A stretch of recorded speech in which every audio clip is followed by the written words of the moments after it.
we have one of our own in the room, and that is Mr. Paul Russo, Group CEO, KCB. He started as a HR practitioner. And now he's a CEO of one of the largest banks in the region. Can we take a clap for him, please? One thing I want to ask Paul, you know, when he was in HR, we were in the same WhatsApp group.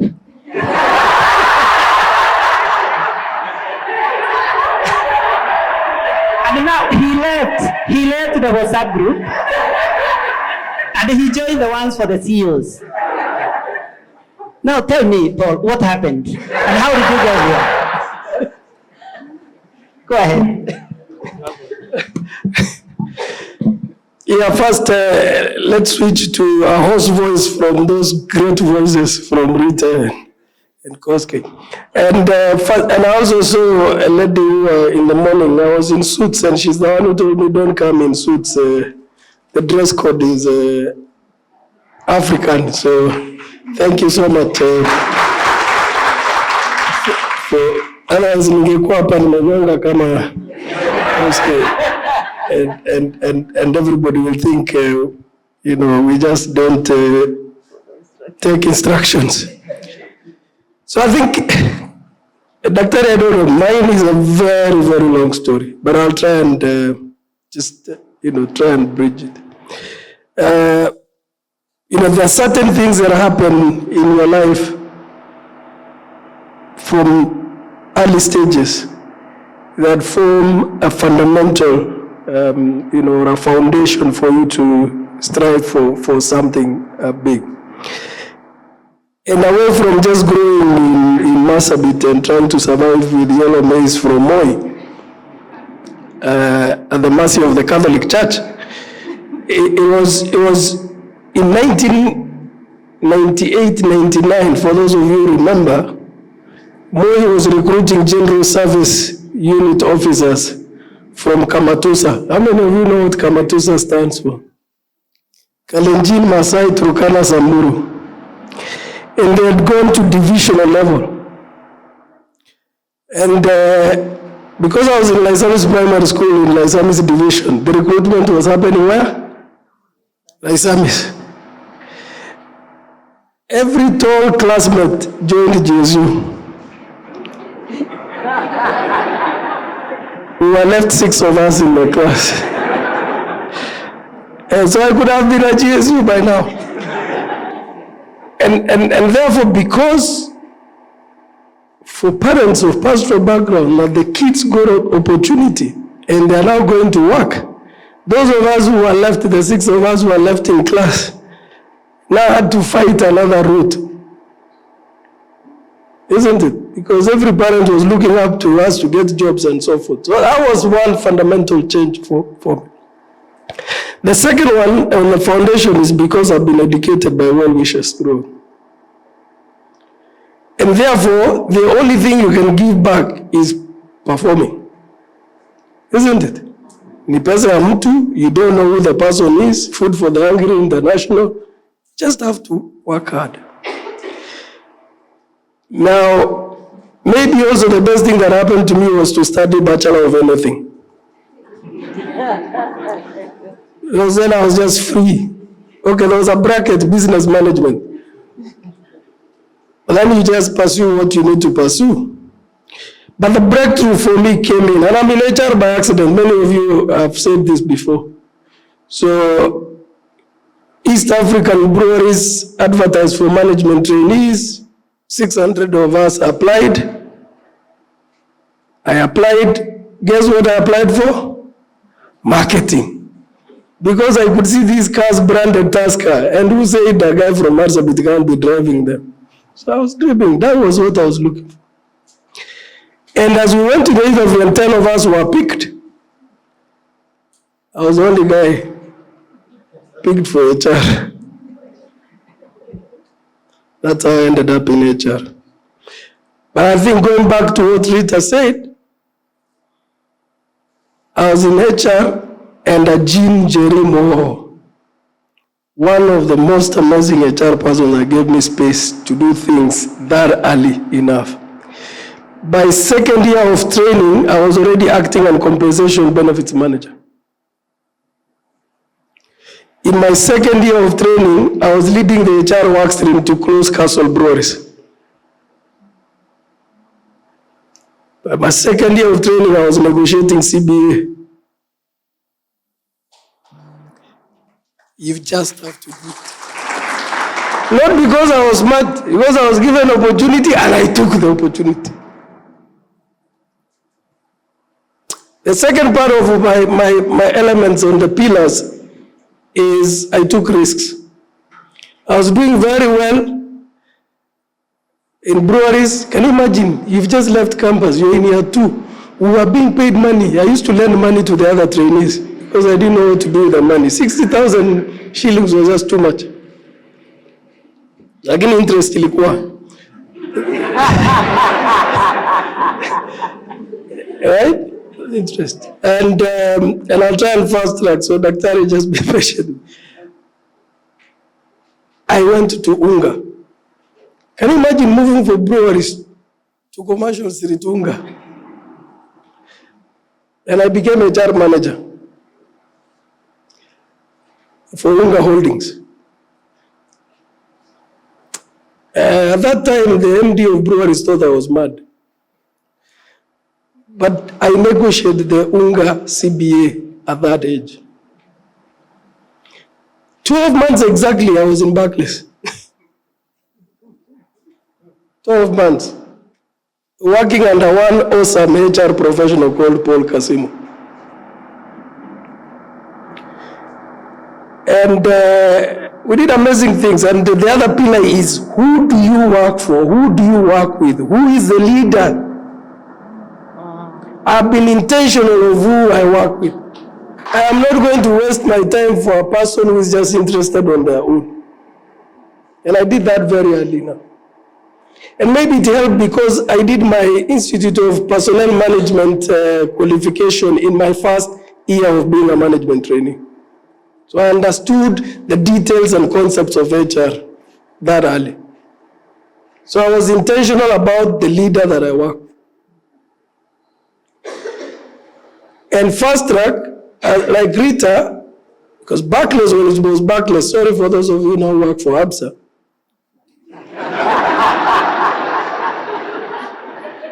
Barclays was intentional about talent management and leadership development. And even as much as they developed me, I still left. And I remember Adam Mohammed telling me, my friend, you're going to be a village chief. Because I went to what is CDM today, then it was Kerek, to be chief human resource officer. Day 2, I knew I made a mistake. Day 2.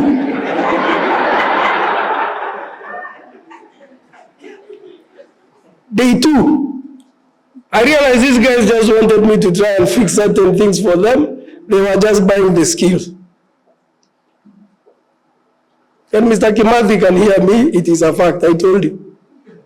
But then I advised myself and as an HR professional, because my resignation was not accepted in Barclays, if I go back, it will not look good. Are we together? Sometimes as an HR professional, you must call yourself to a meeting, be a consultant to yourself, and read yourself some of those things that you advise other people. So I said, let me finish probation. And then I can try and recover my career. When I finished probation, they gave me a salary increase.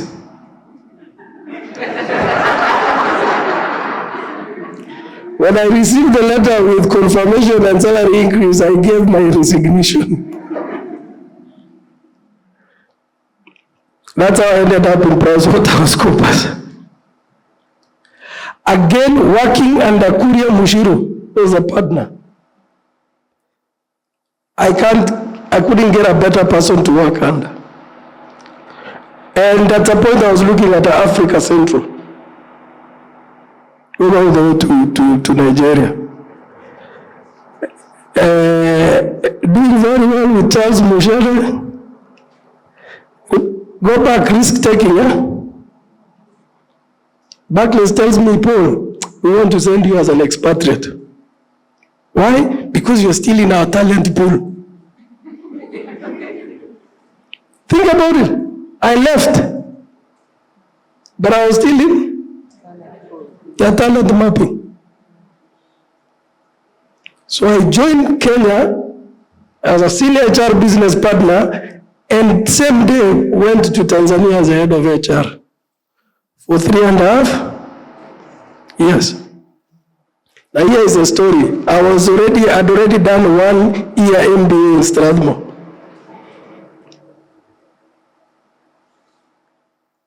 Remember, it's not cheap. I don't know whether I've reduced the cost.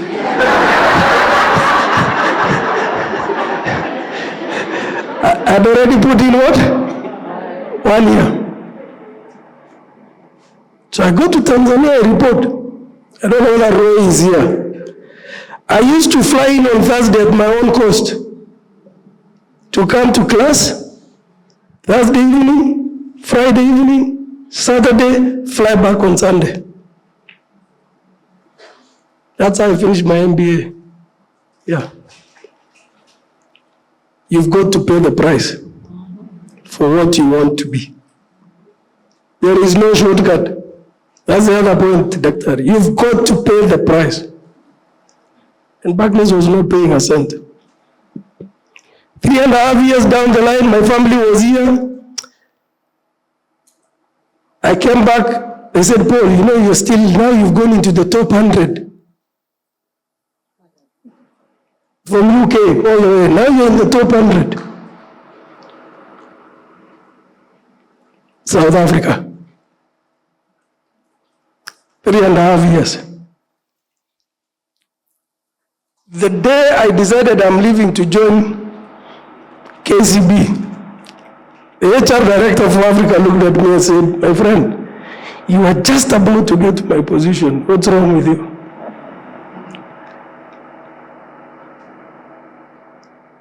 But I said, and this is again advising ourselves, what is the typical tenure of a HR director for some of these entities? 5 years.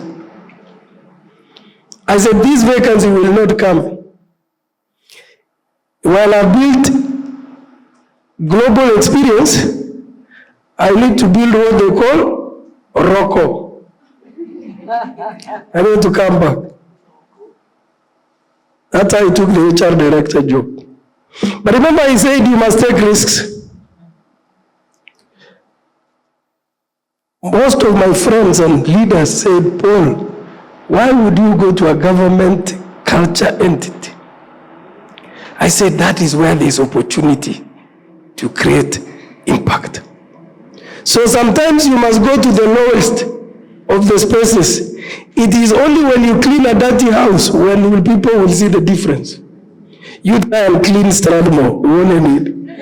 Hakuna mtu atagundua.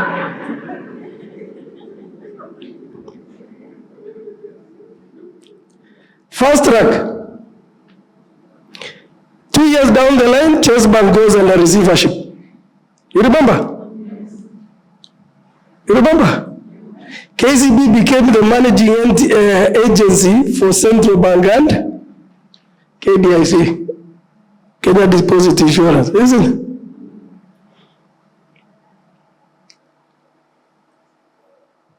If you forget anything, if the window opens, don't look for the door. Peter. I became a receiver manager. Who knows the job profile of a receiver manager? From a HR director, I went with Joshua Oigara to Riverside. In his car, he left me there. Sikuuliza wapi job description. We opened that bank in 7 days. We ran the due diligence for that bank with KPMG. We sold it to State Bank of Mauritius. It's running to debt. If I didn't take that opportunity, I wouldn't be here.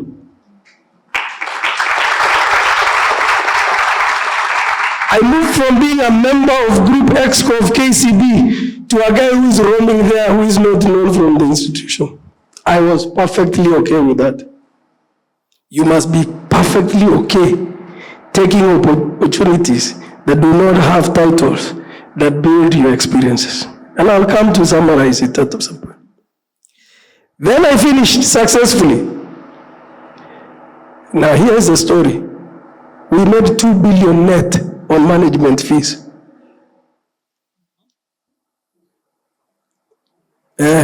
Yours truly. Sasa si tunaanza kuongea numbers. Now we are becoming commercial, isn't it? Now you're bringing something to the table. Now the board said, aya, huyu kijana sio HR peke yake, alifungua bank ile imefungwa, and you know it's literally locked, padlocks. You have to go through a drill to reopen that bank. The system was switched overnight. You have to work with people. You say go there because you can switch on the buyer. You will corrupt it. You have to go through a system. I was leading all those experts. After 2 years, the board says, "Hey, there's something in this guy."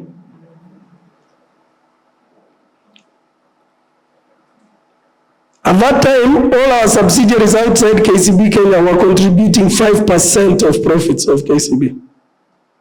The board set a target of making them contribute 15%. Guess what happens? They advertise Group Regional Business Director. Yours truly applies. You must take advantage of tailwinds. Remember, I was having tailwinds from Chase Bank, isn't it? I got the job.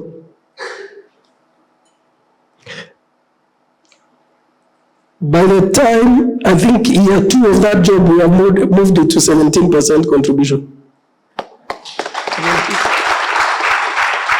The board saying, hey, but we believe, you can see. Oh, Nanyamaza. And my colleagues are here. We were together, they're here. And they know this story. Then we make one serious risk taking. We decide we are buying National Bank. The board says, Nani alisort out Chase Bank? He's the only one who can go there.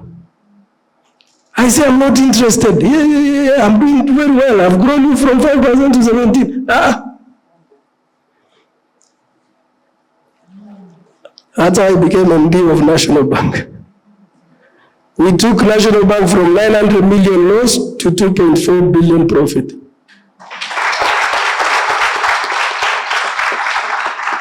I'm picking out numbers because, and I was telling Fred and team this morning, you know, guys who have started, especially guys who come from Strathmore, because they have CPA and they believe that the ones who should be CEOs. We bet many of you in school, so remain calm.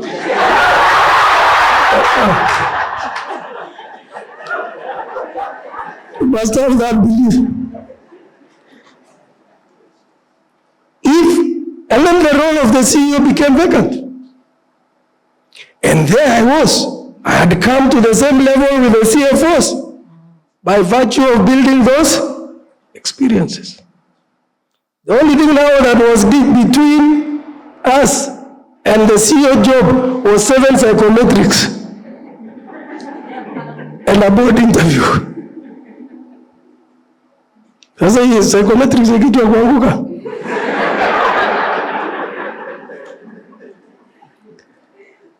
Are we together? To summarize, and many of you are professionals. When then I was appointed, people said, let's count it. Hii jamaa bandit, hii angamia, you will not succeed. They forget that the power of driving the institution is all about people. Whether it is your staff, it's your customers, it is your board, it is your stakeholders. Name it. If you just build on people, numbers will come. I can assure you. And sustainable numbers for that matter. And the last 3 years has just been that journey of transforming, reconnecting, building people, giving them reasons to believe. Now, finally, Daktari, the thing about when I look at all that journey, defined or not defined, every single thing I did was building my competency. And I told the team I spoke to today is competency, skills, knowledge, and attributes to do a job at a desired level. Sindio? So if I didn't go to NBK, people will say you don't have a P&L experience. Sindio? If I didn't go to Chase Bank, people will say you don't have a project management experience. If I didn't run regional businesses, they say you don't have experience on multicultural, cross-border entities that run in the region. Sindio? Because we're present in 7 countries. Therefore, I can say I run regional businesses, not just as HR, but as a P&L person for the 7 countries. You have to recreate another excuse. So, Dr. I say, you've got to be intentional. And I think, for me, I never said it is CEO. I never woke up one day and say, I'll be CEO. But I always say, I'll go to where A students go. And for every single role I take, I'll make sure that it opens the next door. Thank you.